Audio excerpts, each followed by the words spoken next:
দফা 8 দাবি, 8 দফা 8 দাবি, 8 দফা 8 দাবি, জনতা না জনতা।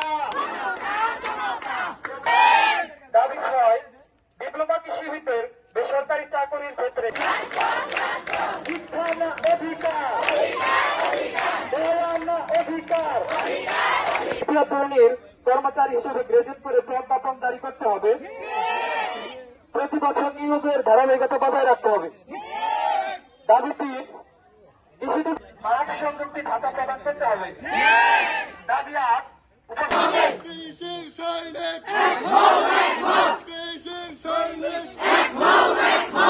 আবুল বাসার কৃষি কলেজের একজন ছাত্রী বলতেছি, সরকার আমাদের 8 দফা দাবি মেনে নিতেছে না, এর জন্য আমরা আমাদের রাজপথ ছাড়ছি না, রাজপথে নেমেছি।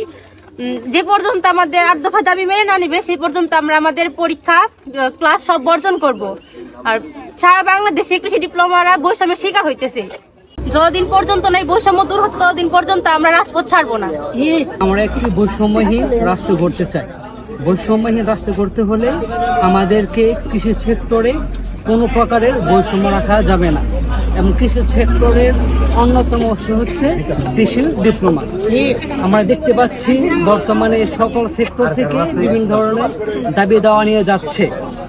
তার পরিপ্রেক্ষিতে আমরা অনেক বিবেচনা করে দেখতে পাচ্ছি যে আমাদের রাষ্ট্রকে আরো সাফল্যমণ্ডিত করার জন্য আমাদের কৃষি সেক্টর কৃষি ডিপ্লোমাদেরকে যে ন্যায্য দাবি আছে সেগুলো অবশ্যই গ্রহণ করতে হবে। এবং যেহেতু আমরা এই রাজপথে নেমেছি,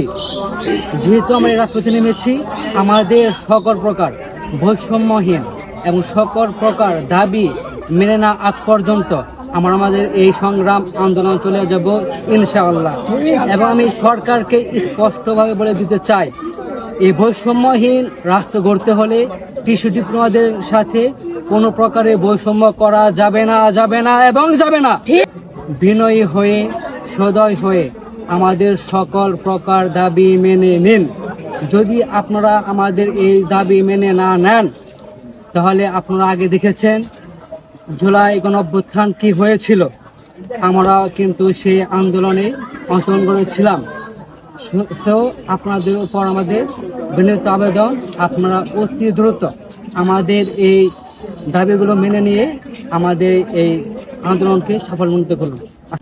আমি আবুল বাসার কৃষি কলেজ 7ম সেমিস্টারের ছাত্রী বলছি।